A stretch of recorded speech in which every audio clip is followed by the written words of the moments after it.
Hello everyone, welcome to another heavyweight based live stream. Got myself today talking to Zac Waters. Zac's Australian based producer, big room stuff, kind of bounce stuff. It's big. It's big room, smashes the dance floor. Hey Zac, how you doing? Good, thanks mate. How are you? Yeah, I'm not too bad, thank you very much. So look, I got a lot of emails from people, trying to do like an interview with you or, ask questions with you and everything else. So I got in touch. So here we go. So we can catch on. So look, let's get going. How did you get involved? That should be the first question. Sorry? How did you get involved? How did you start with your production? It all happened when I was in Year 10 in 2010. And I picked up a CD, like an album, and it was a compilation, and it was called Skits Mix 35, mixed by Nick Skits. Yeah. And was it 35 back then? 35. So like, he must have been going from the 90s. Like, it's crazy. And yeah. So anyway, I was listening to that because previously I'd just been listening to like hardcore rock and like heavy metal sort of stuff, and the only sort of similarity in energy was through this happy hardcore like stuff that Nick Skits was playing. So I started listening to that, and I was like, oh, like I've been playing guitar for that long, and I always wanted to be in a band, but what about like making this stuff? How do people even make this stuff? Like, I was just curious about how people were making electronic music, and I kept looking at a couple of programs, came across Ableton. A friend from school gave me a torrent, and regrettably, but I started It's all right. We all started somewhere. Yeah, I didn't know what sample packs were until about 8 months into it. All the plugins, so I was just using all the Ableton sort of 808 kick drums and shit, which are pretty horrendous. But yeah, I guess it all just started from that, and haven't really looked back. Sort of fell in love with it. Cool. And so have you got some sort of formal musical training? You play an instrument, but do you read music or? I could read music ages ago, but I've gotten how to now. I don't have any form of real classical training. It was just a couple of guitar lessons here and there, and I've been playing for about 10 or 12 years, so it has definitely helped. And my advice to any DJ or producer that's wanting to start is pick up a musical instrument before you start, because that way you'll get your ear adjusted to all key, all tune. If something's out, you'll know it. And the amount of sort of like demos I get where tracks are out of key and like the melodies a different key to the bass line, and you just cringe and question your own life. It's killer. It's one of the first things that I say nowadays is that people ask, is it worth paying to go on a course or anything else like that? It's like, you know what, get yourself a good computer with Ableton or Logic or one of these programs and give yourself some good music lessons. Just learn the piano or something. Instead of wasting the money on an e-course or something like that, go and learn an instrument and get a good basic grounding in music theory. The production will come together, you know what I mean? It's not going to happen overnight, but you'll get there. But the musical elements, structure, arrangements, everything in key, that takes longer, and having someone to help you get that really early on, it's going to be a massive help. And that I'm glad you said that, because it's something I've been saying for a long time. I think that it's just these SAE courses and everything else, unless they're kind of short and good basic stuff, they're just a waste of money. You end up with like $40,000-$50,000 student loans and debts at the end of them all. Yeah. Cool. So another thing I'd like to add to that is that it's a pretty expensive job. Like, we have a lot of costs, especially on plugins and all that sort of stuff. Like, that stuff's not cheap. What I do is that I'll find a torrent for a plugin, and I'll torrent it. But if I sell a track with it in there, then I'll buy it, because that's what justifies it for me. Like, it's like a try before you buy sort of thing. Like, I'm not trying to promote like torrenting or anything, but that's definitely what helped me when I had $0 to my name. So yeah, look, yeah. It's a tough one. We're all small businessmen, you know what I mean? I work for myself, you work for yourself, and these software companies, whatever. I do buy all the plugins that I use, but that's really, I think, when I started out, I did exactly the same thing. I downloaded it, torrented everything, got cracks from everywhere. And I think it comes down to a point that, you know, once you're able to buy the plugins, you buy them, because it also makes for a more stable work system as well. You know, your computer becomes more stable. Ableton doesn't crash all the time. You know what it's like using cracks in the middle of something and it crashes and you haven't saved. Exactly. You know, you've got, most of the time, if you've got broad plugins, it's going to make a big difference, and it's going to make you a much more stable system. Yeah, we've all been there, mate. It's just the way it goes. But you know, I do also say there's a lot of these kids out there that are just constantly just downloading stuff. You know, these people work for themselves as well. You know, and they're small businesses, and especially in Europe now with the VAT thing, where if you're in Germany, you have to be VAT registered in, you know, the equivalent of GST. You have to be in England to sell to people in England, and in each of the countries that you sell, you have to be tax registered VAT.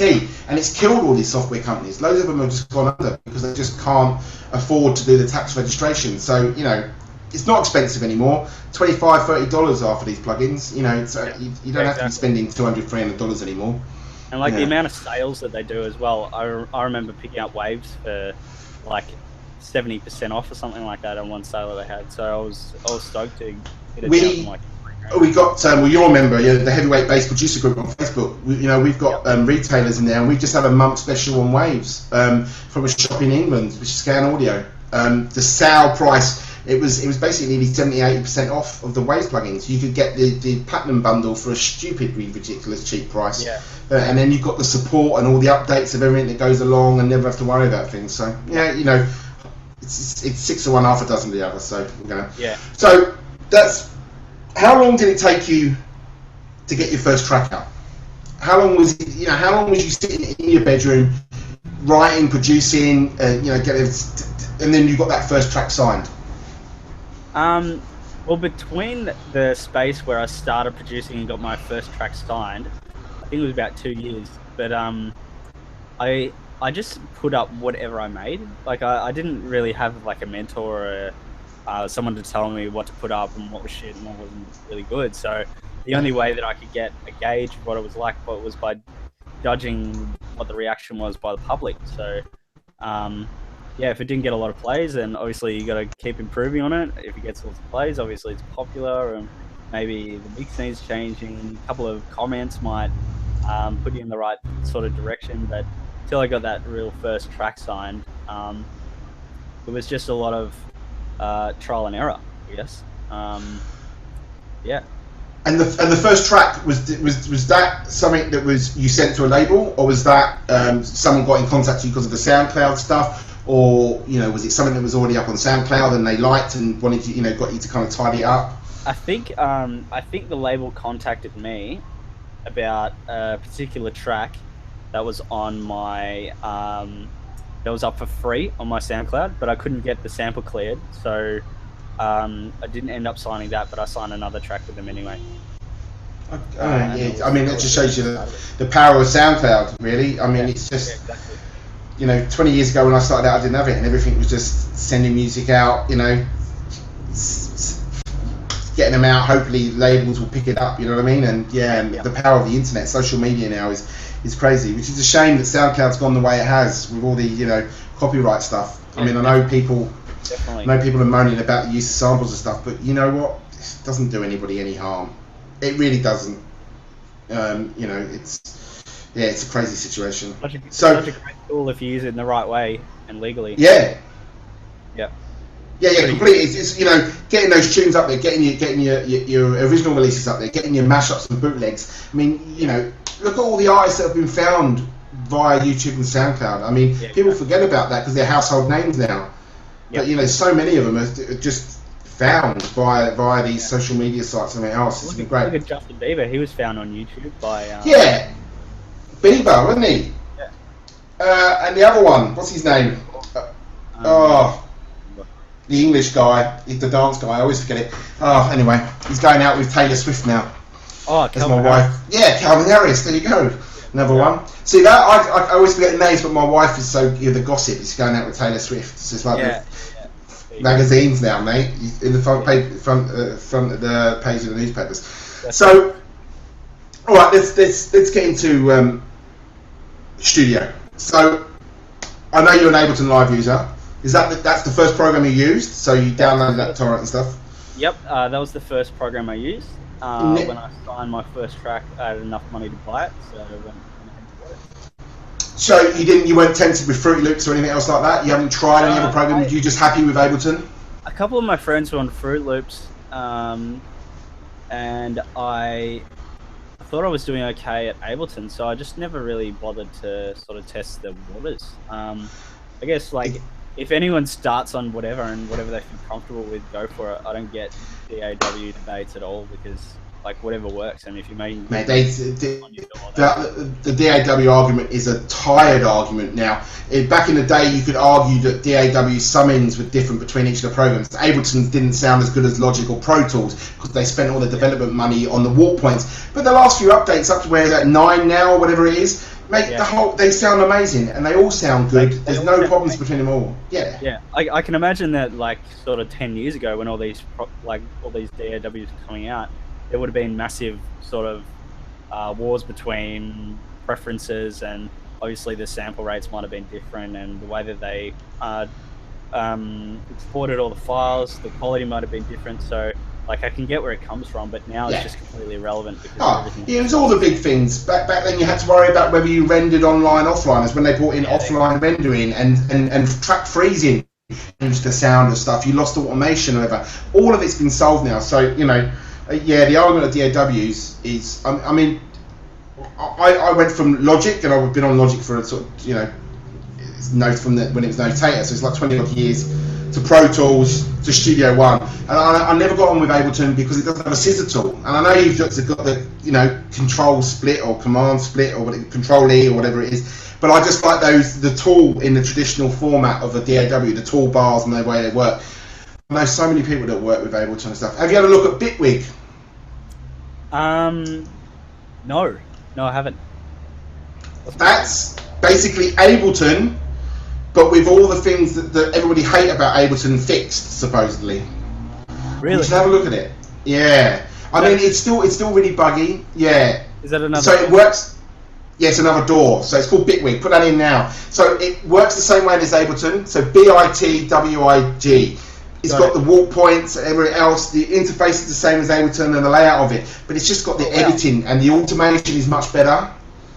But it's obviously it's only on version 1.9 or just got to version 2, so there's still a few little bugs. But there's a lot of people. I mean, Deadmau5 has been on the Bitwig bandwagon for a little while now, picking it up. So that's something to have a look. It's the workflow. Like complex garage band. Yeah, it looks and feels exactly like Ableton. All right. But the mixer layout is much better. The editing is much better from what I've played around. The automation is much better, that kind of layout stuff. So, anyway, so what's a normal day in the studio? I mean, what's your writing process? Do you have? Do you go in with ideas already structured, things in your head that you've heard from playing out at the weekend, or are you literally like just get some samples down, get some ideas down, and start pasting it out? I usually make tracks from examples, so I'll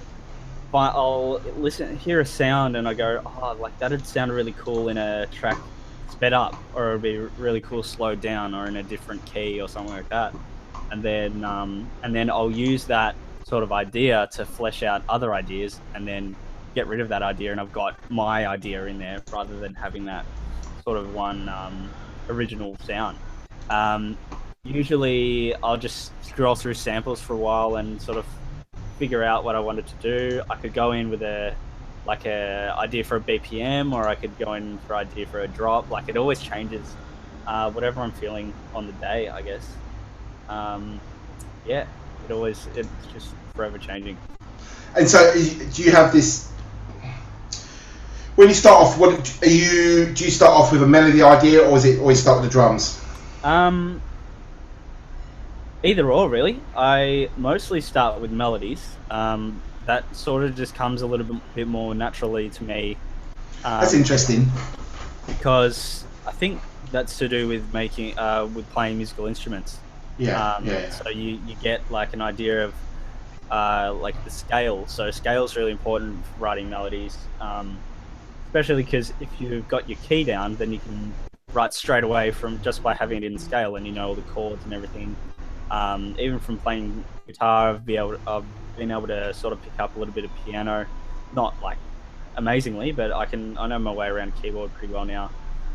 So that definitely helped. Cool. So yeah, So you start with melodies and stuff. Do you tune all your drums to the key of the track, or is it just? I do that when I'm mixing. Yeah.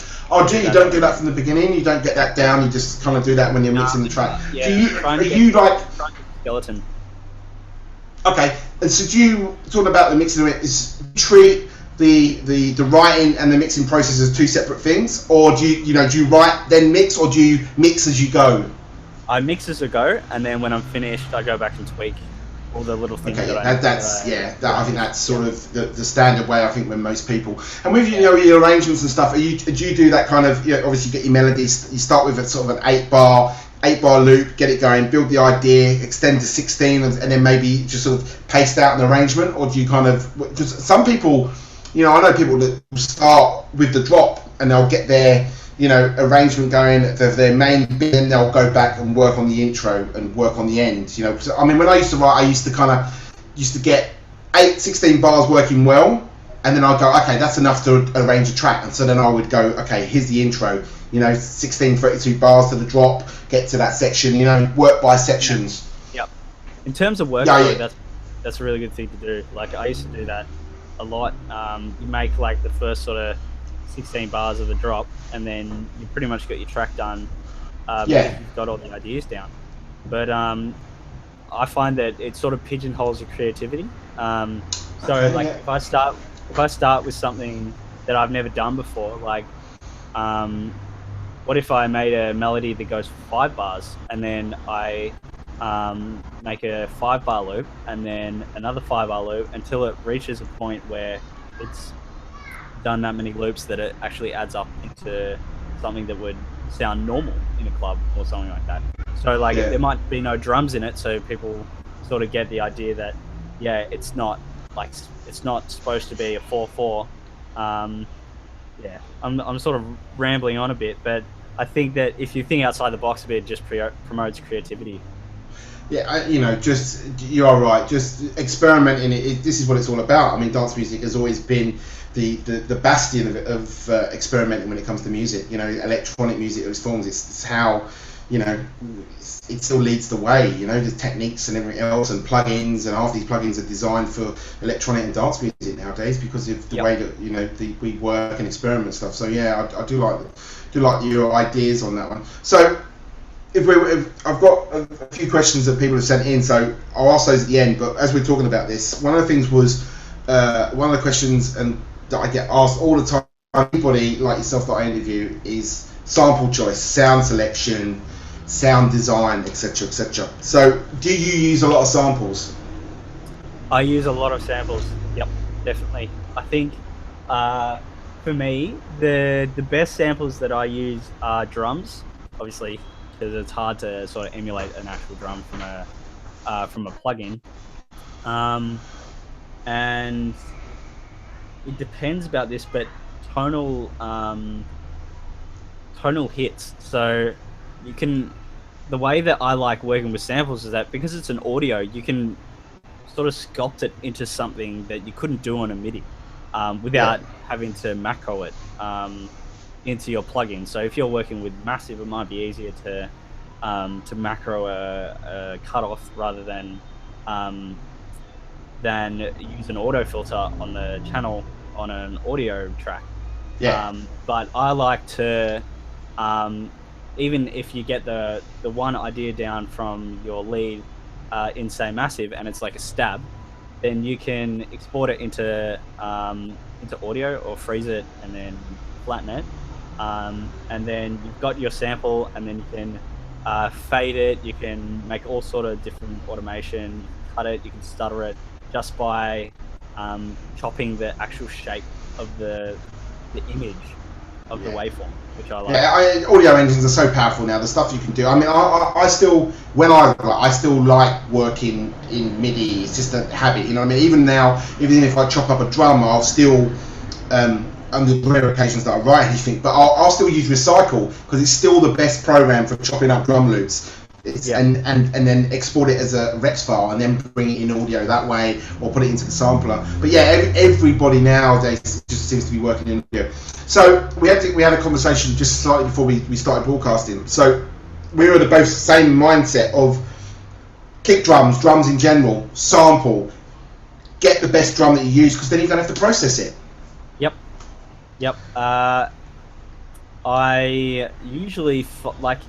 Sometimes my friends will give me kick drums from, I don't know, they could be from other people's tracks. I have no idea where they get them from, but if I like it, I'm going to use it. Like, if you get stuck up on sort of wanting to make your own kick drum, yeah, that's cool, but at the end of the day, you're wasting hours and hours and hours of time trying to fine-tune that kick drum when you could have spent those hours actually finishing the track because you've done it in such a short amount of time. Like, I think I've seen it a couple of times, but kick drum's 90% of your track, so if you've got your kick, then you're pretty much done. All you got to do is flush it out. Yeah, I agree as well. I think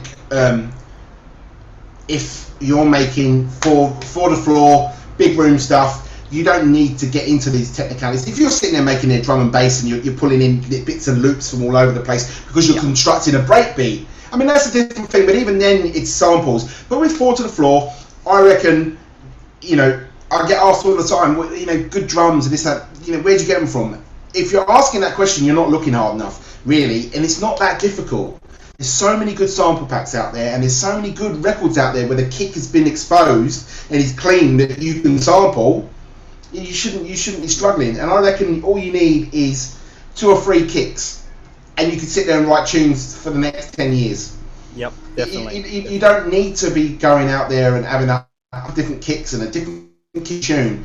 But you know, if you listen to all those big spinning and all those labels, I mean, you know, I master some of those records and you hear it. It's the same kick every tune. Yeah, you can hear and the kick is not exactly. The kick is the bed of it all. The melodies all change and everything else.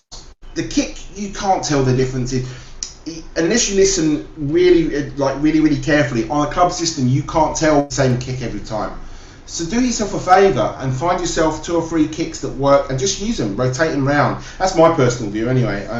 You know. Yep, definitely. I usually, if I'm running out of sort of, okay, I want to move away from this kick because that's a different sound. Like, I find that when I make tracks and I make them with a certain kick, they start sounding the same after a while and they've got the same sort of flavour, the same sort of texture to them. So I want to change that up, maybe make it a little bit more punchy and professional. Then I'll change my kick. But in order to do that, I really like the top end from this kick and I really like the bottom end from the last kick that I was using. So I'll fuse them both together and make a completely different kick that nobody else has used because they're 2 ones together that really cool. Yeah, it's perfect. You know, melding the 2 together. You know, that's the other thing. Is me personally, is that I don't think you use more than 2 kicks. If you are using more than 2 kicks to make a kick, especially as I said for the 4/4 stuff, then you haven't really picked the right kicks to use in the beginning. You know, 2 kicks with the right characteristics, with the right amount of tap, the right sustain and release on the end of them, with the right characteristics, put them together, and you know, that's what you should be looking at. Anything more than that, and you're going to be struggling to try and make them all fit anyway. You know, with shaving EQing and you know trying to make them all fit.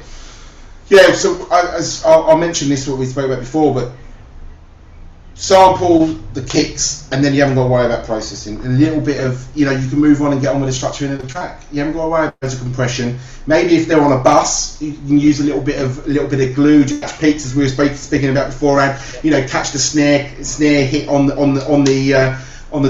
2 and the 4, so that you know catching the peaks, and that's it. You haven't got to worry about loads of compression because everything is done for you this day and age. The kids got it so easy with the sample packs. You know, I think you've just got to go out there and actually look and find the right ones. You know what I mean? Which then comes down for me, which is, I'm going to ask this one, which is monitoring, because I know you got a nice pair of monitors. How important is good monitoring? Very, very. It is important. I think you either have to have a really good room, or you have to have really good monitors, or a really good pair of headphones. Whatever works for you. I'm lucky enough to have a really nice pair of headphones that I trust. Tell everyone what you got, because I've already spoken to you about them. He's got a pair of Tridents. I've got a pair of Trident HG3s, and they're my pride and joy. They're very, very nice monitors. For anyone that hasn't, anyone that hasn't heard of them, Google them. A very unique design of cabinet and the way they're laid out. I've heard them several times. Really, really, really nice monitors. What difference did they make? I always try to tell them, everyone says to me, I've got $5, I want to buy some new monitors. What's your budget? I've got $600. And I turn around and say, carry on working with you got, save more money, and buy better speakers. What difference did going out and getting this? Yeah, it's just really not worth buying second best. Like, there's an old saying, poor people can't afford to buy twice. So I think that if you're going to go out and buy a pair of good monitors that are going to be basically with you for life until you might void your warranty or whatever, and then bust on you 20 years later. But for what they are, it's a necessity. And the thing I like most about these monitors is that there's actually swiveling tweeter and mid-range cone. Which is why I said everyone Google them so they can see. There you go, look, check out those bad boys. You can actually twist the cone so that depending on your setup, you might need them in a specific area, or there might even be reference monitor. I don't know why you'd use them as reference, but you can put them sort of wherever in that instance, in comparison to where you are in your screen. At the moment, I've got a little bit of a equilateral triangle happening, but my room isn't at the point where I can hear everything properly. But the high end's really, really nice because I'm getting that straight away, but the bass is quite hard to hear, especially because they're such big monitors and I sit quite close to the screen. So they do a really good job. But that's why I've got a pair of headphones so I can hear the bass. Okay, yeah. What headphones are you using? I'm using a pair of Bose Quiet Comfort 15s. They're about $300 from JB Hi-Fi. They also drown out screaming kids on planes, so I highly recommend getting those because if there's one thing I absolutely hate, it's that. And these are actually really quite accurate. I found that it colors a little bit of the high ends. It makes them a little sparkly and sort of nice and warm. But if you learn to compensate between your monitors and maybe your car or something like that, and once you get a good feel for it, then these really are quite nice, especially in that bottom end. I'm an Audi's fan. Audi's, yep.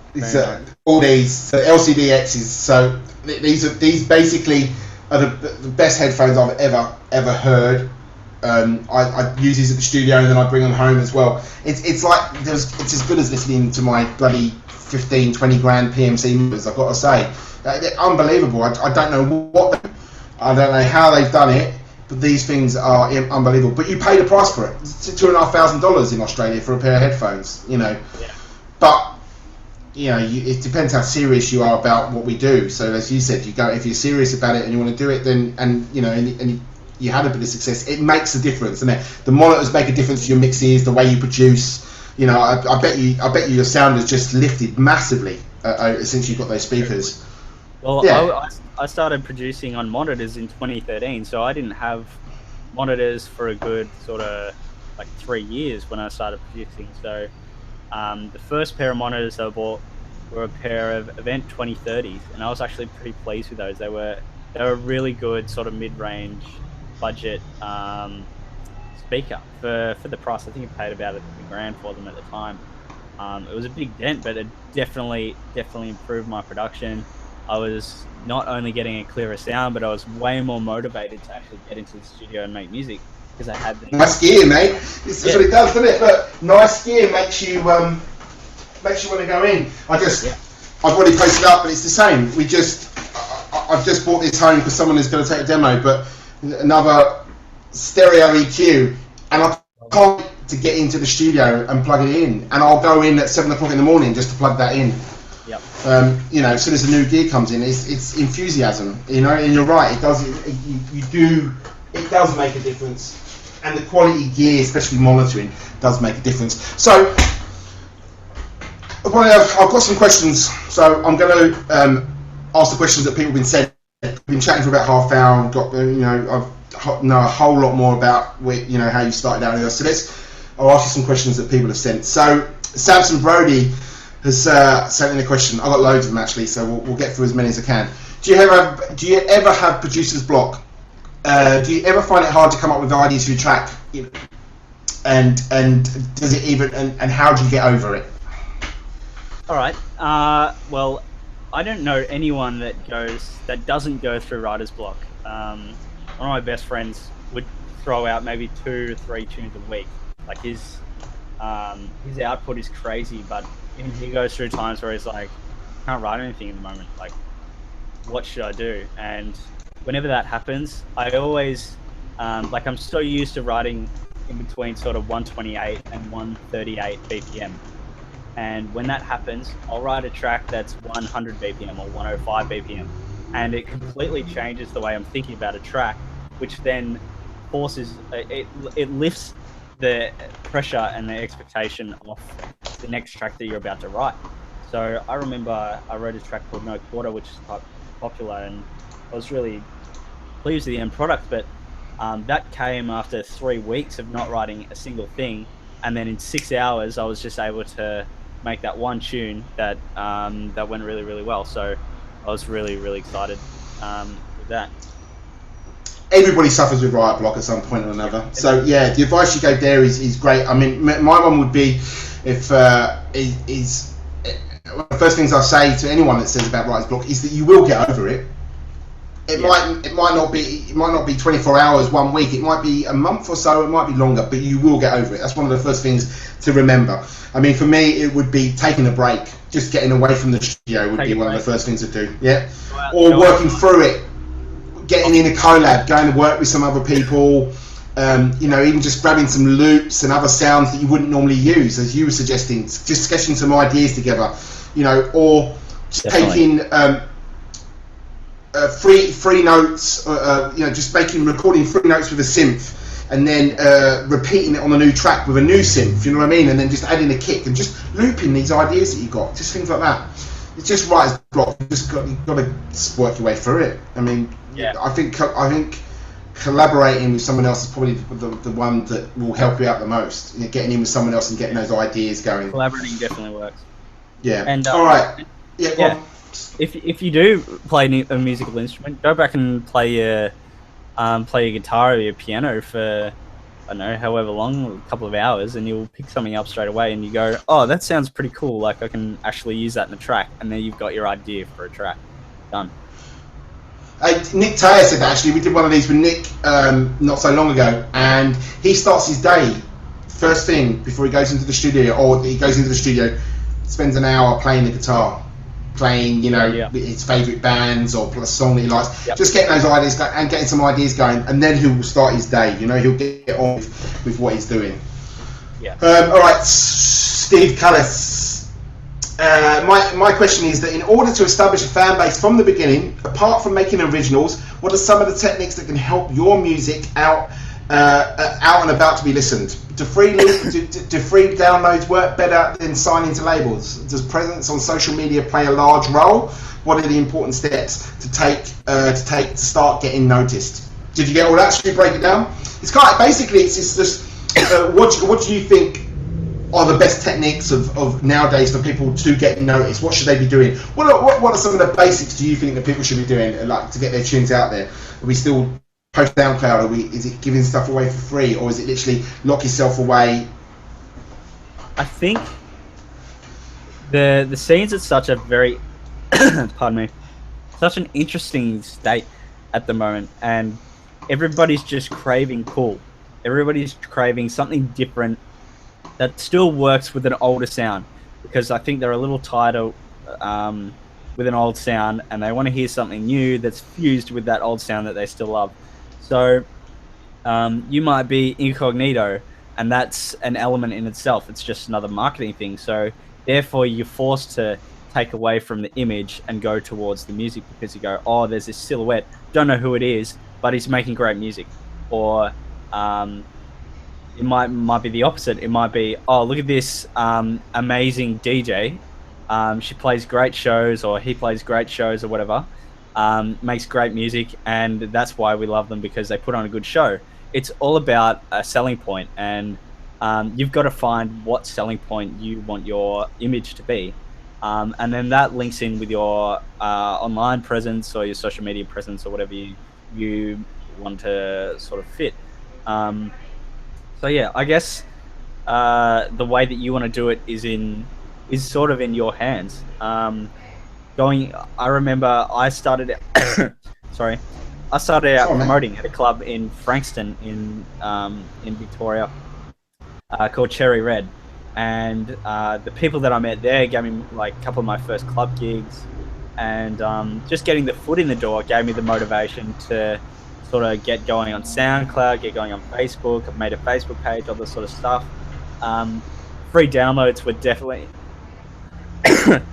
definitely my best friends there.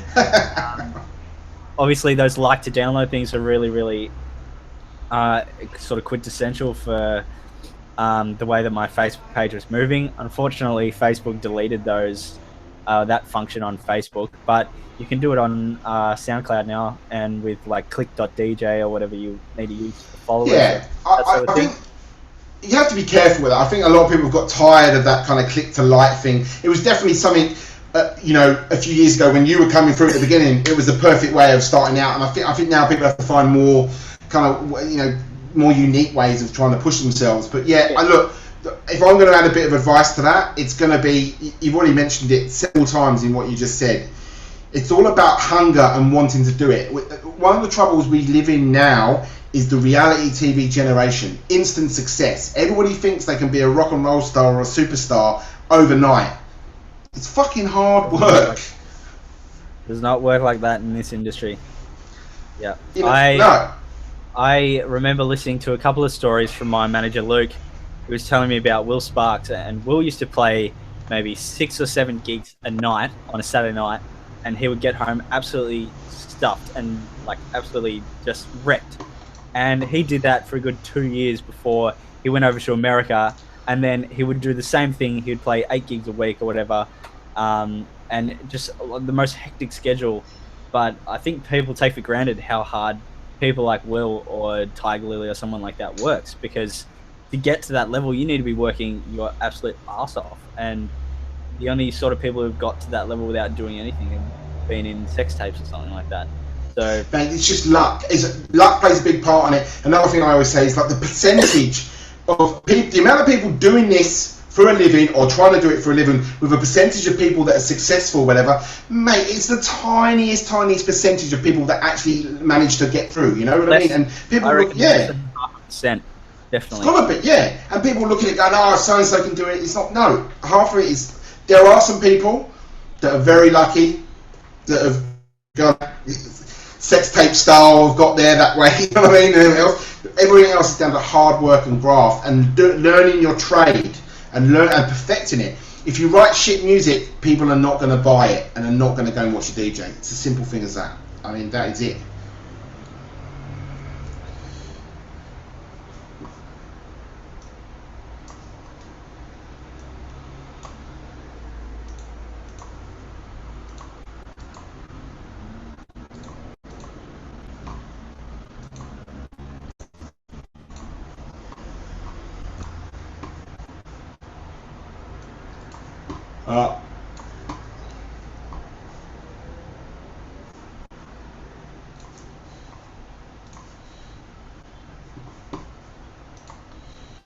Just lost you there, Zach. Don't know if that's.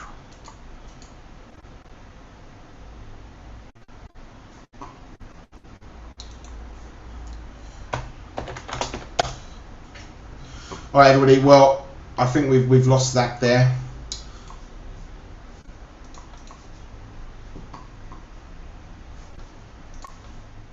Hello, you there? Hello, are you back? Yep, gotcha. Sorry. I was just about to say no. It's good. Oh, he's back. everybody, he's back. I was just about to say, well, we finished, so we'll do it. Okay, cool. I've got a few more questions, then we'll finish up, mate, because nearly 45 minutes, and it's been a really, really insightful conversation. So I'll get some reverb. What are you using on your reverb in your mel trance? What's mel trance, by the way? There's a few people are saying that, and I have no fucking idea what it is. Okay, so it's a little bit of a point of controversy. I know a lot of like old school trance fans aren't really open to the new sort of sounds of what a lot of people call trance. Is it trance 2.0? Yeah, it's that. Yeah, that's exactly what it is. But I thought that I would give it a name inside Australia, not only as a marketing thing, but as a new sort of thing that producers can get into and the public can get into. That it steers them away from something that might be becoming a bit like flavorless or a bit boring, and sort of try something new. Like people always like something new, or they might not like something new. So I just try to do something new. Alright, cool. Alright, well, that was because there was a few questions on that. Okay, so what are you using for your reverb in all your mel trance tracks like No Quarter, and how are you getting them so clean and wide? Is it an auxiliary channel with processing after the verb? Alright, I'm going to turn on my screen share here so I can... Oh, here we go. Here we go. Look at this, guys. Alright. Screen share. Alright, that's 100 BPM, so I'm going to go into an old project here. I think you said No Quarter, so I'll go into that project and show you what I was doing in terms of the reverb. Plugins wise, I use a lot of Arts Acoustic reverb.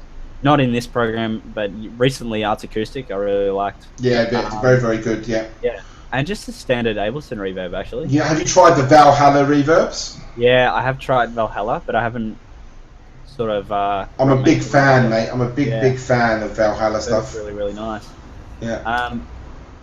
So, if I go to...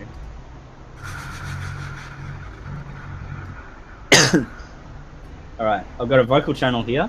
I've just got my loop, which is that sort of classic riff that you can hear in the track, and I'll turn the reverb off. So it's quite dry, and then it's just a little bit of subtle verb to give it a bit more space, a bit more roomy. And so that's just Ableton's own reverb, yeah? Yeah, that's just the Ableton reverb. I actually really enjoy using that as a return track as well. So if you want to sidechain the reverb to the original signal, then you just chuck it on a return track so that it only plays after your sound has finished playing. Yeah, cool. And do you do any EQing on the reverb afterwards? Do you need the bottom end out or anything like that, or is it just it's straight on? Input processing section here, which I always use to low cut all the frequencies out. Cool. This track was mostly kick and bass, so I wanted to chop all that sort of stuff out so I didn't have any clashing and could really get it slamming in master. So I think I usually low cut all of my reverbs when I'm working in... Yeah, mate, it's you know what I do for a living. I mix people's records, and I before I even start doing any mixing, I'll go through all of the tracks and I'll do all the basic cutting. I'll cut, if it's a kick, I cut everything below 32 hertz. Same bass, get rid of it. Yeah. Smooth filter slope, so 12 dB or maybe 24 dB. I'll get harsher on the main output. I might even go up to 48 dB real front on the master output as well. But that just depends on the track. And I'll do top and tail. Get rid of the bottom. If it's a vocal, cut everything below 100. Get rid of everything below 200 on leads. Mono compatibility is such another thing of making sure everything's mono 200 down, making sure everything punches through the middle, and then getting rid of everything above 18k. You don't need it, you can't hear it. You can add a little bit on your main output if you've got some nice EQs, especially hardware. You can, what I do with some of the back EQs is I'll EQ it up at like 27 hertz, even though we can't really hear it. What happens is I'll put like 4 or 5 dB on, and you have this the boost up there is harsh, but everything is cut, and then you just get this smoother slope coming down, and because of the cut, you just get this really nice sort of, you know, smoothness to the top end. Yeah. And you'll get just, it's only, instead of, even though you've boosted it 4 or 5 dB, you're really only getting like 1.5 because the rest of it's cut off, but it's much smoother, the slope, and you don't get the harshness to it. So yeah, you know, it's good. I love that you showed that, cutting everything away. It's unwanted. It just takes up the bottom end. Yeah, takes up space. You just don't need it in there. And unless no, you don't. Unless it's not clashing anything and you're using it as an effect, or by all means keep it in there, but mono everything from sort of like up to whatever you said. I think 230. I can't remember what it was, 234 or something like that. Yeah, I think it's nice if you can go 300 down. That's perfect. Yep. But the trouble with that, especially with electronic music, is that we have a lot of layered basses, and you start going into 300, you start eating into the stereo image and the width on some of those top sounds. So yeah, you know, it's nice. It's nicer if you can do 300, but like 232 down is perfect. So what about your kick and the bass, making room, making everything fit? How do you process stuff? As you got your arrangement open, and this one sort of all kick and bass. How do you get everything working in that bottom end? How do you make the space and get everything working together so it doesn't sound muddy and cluttered? I think that's come from practice. A lot to do with practice. I can't remember what kick drum I used. Yeah, try and find the kick. Yeah, it's the kick out. And I haven't done anything to it. Like, there's literally nothing that I've done to it. But the bass never coincides with the kick. So you can see the bass pattern here, and the kick drum, let's find it, which is actually sidechained to the kick. So by sidechaining, you cut out the transients from the start of each bass hit, so that your kick drum top end can come through, and then the bass can follow through from the tail of the kick. That way it just makes it pump a little bit more. Yeah, you're just using Logic's Ableton standard built-in compressor for the sidechain, yeah? You're not using anything fancy? No, it's just all sort of... Great. You know what? There's so many plugins out there now that everyone's like, you know, LFO Tool and Wave Shaper and all these type of things. They're great. But I still say to everyone, the best sidechain plugin is just a compressor with a sidechain option. So much more detail and so much more work. I mean, LFO Tool is great, but you still need to know how to do sidechain on a compressor. You can do so much with it, and it's, you know, you can do different things with it, and it's a different type of sidechaining. The sound of a compressor sidechaining is different to an LFO tool or volume shaper tool. You know what I mean? You can, you know, it's a different sound. So I'm glad that you showed me that. Actually, it's really interesting because everybody that I speak to now just loves using one of these sort of other plugins, and I find them. I love Track Spacer, which is it's a really easy one, but I just use that to take a dB off. It's not there for pump. You know what I mean? It's there to do sidechain in the traditional sense, to make room. But if I want to make things pump, I always just use a standard compressor with the sidechain option. Just gets that movement so much better. All right, H. Yesterday I learned about mixing with a compressor on the mix bus and using it to assist with level balancing. Do either of you do this? Do you use any kind of glue on the 2 bus on your main output, stereo compression, anything like that? I usually use a glue. When I'm mixing, I use a glue on all of my group channels. So all my percussion, all of my leads, all of my pianos. If I've got any live instruments, I use them all on that sort of thing. I never really put one on the master. You can if you want. Okay, I do that all the time, but I use hardware and I take 1-2 dB gain reduction off, auto release, really slow attack, any sort of 10 or 30, normally up by 30, let all the transients through. It's literally, you're looking for glue, just to you know, balance things out, just pull the bass up a little bit and it brings the snare and the claps up.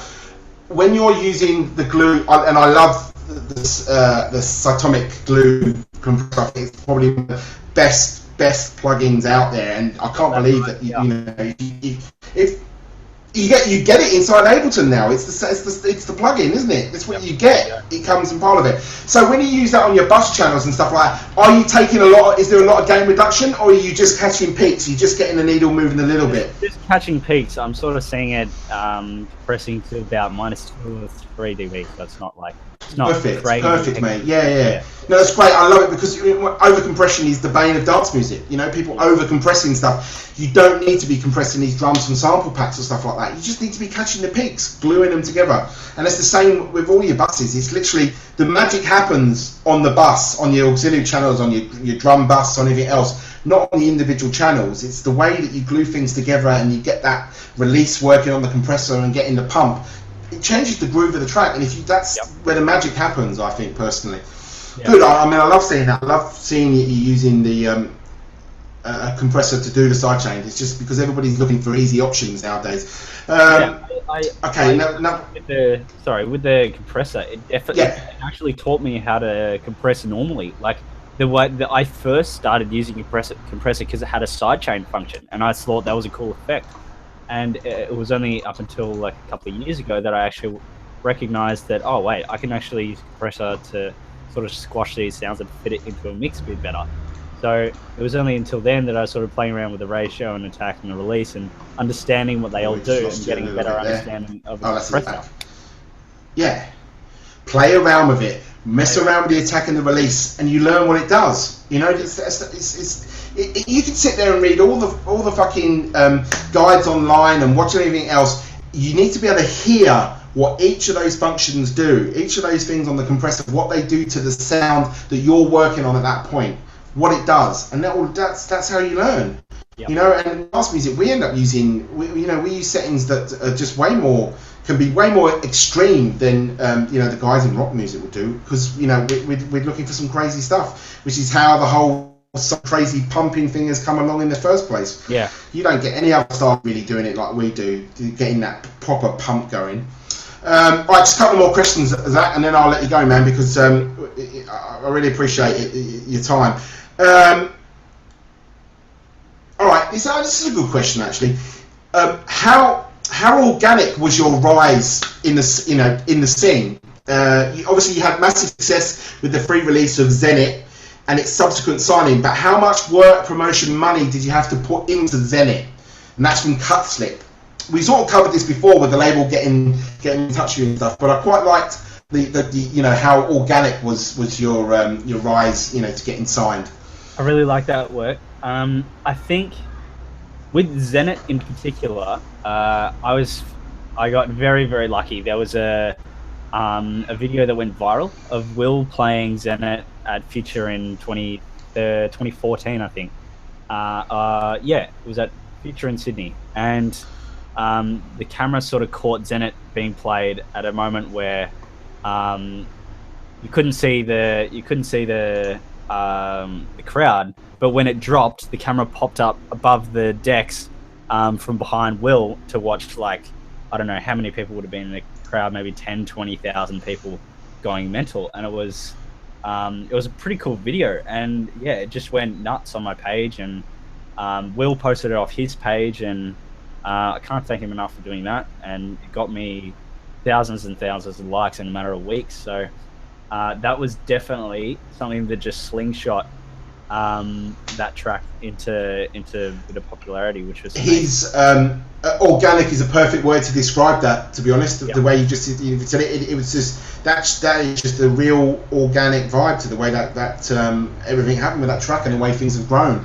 It's the power of the internet this day and age. All right, listen, I'm going to last question from me. You can only have, you're stuck on a desert island, you can only have one plugin. Can I have one plugin? Yeah. Invisible limiter. Oh, one of my personal favourites. ARM. Why that? I find that I used to use sausage fattener on the master actually, and because when you're making a track, I didn't want anything clipping or peaking. I didn't want to wreck any of my speakers, or I didn't want it to sort of give me a bad signal. So I was I was using that for a while, but I realized that whenever I put it on, it would color the mix, and that's not what you want at all when you're it's saturation, when you're making a track. So I took that off, and I tried mixing at -10 dB, but it was still clipping on some of the tracks, and like it was clipping on the master because some of the tracks are too loud, and I wasn't able to listen to it loud enough to be able to make the track properly. And then my housemate came across this plugin called Invisible Limiter. He's like, dude, try this on your master. Put it on there, no color whatsoever. I think I've got it on this one actually. Yep, here you go. You just set it at a sort of input gain, 0 dB. It'll give you what sort of reduction you've got. So yeah, if I go across to,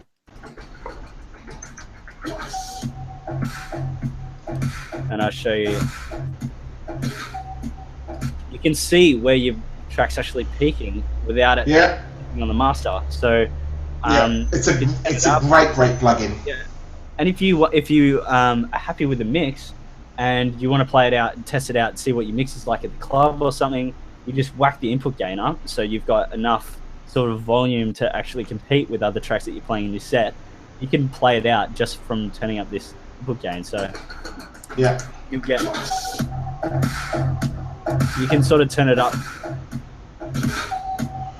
Yeah, and you know, the Unity gain monitoring is amazing as well. So if you switch the Unity gain switch on and off, you can turn the gain up, but it stays at the same volume, so you can hear what the limiter is doing to the track without the volume increase. Yep. So you can hear where the distortion starts coming into it as well. Yeah, it's a great plugin. It doesn't add much color. I mean, if you start adding stupid amounts of gain, it starts adding some character and color to the bottom end. But you know, for anywhere between 3 and 6 dB, it's beautiful. You should try running it in 4 times oversample as well. Sounds even better. Okay, I'll definitely look into that. Yeah, if you've got processor power at the end. If not, you can kind of bounce out your file before and then. But 4 times it sounds even better as well. And you can, it kind of just get a little bit more gain out of it. And try setting your output gain to 0.03 as well to give you a little bit more headroom. Because if you convert that file.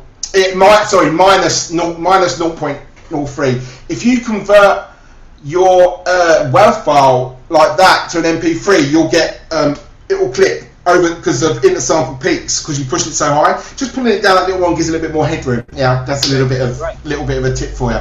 All right, listen, Zach, I'm gonna call this a day. Thank you very, very, very much for your time. It was awesome talking to you.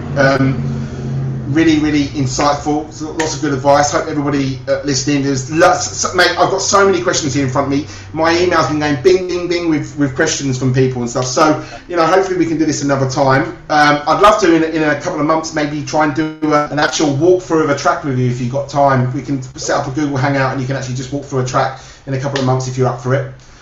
Thanks very much, everyone. Say a big thank you to Zach for this one. Hope you all enjoyed that.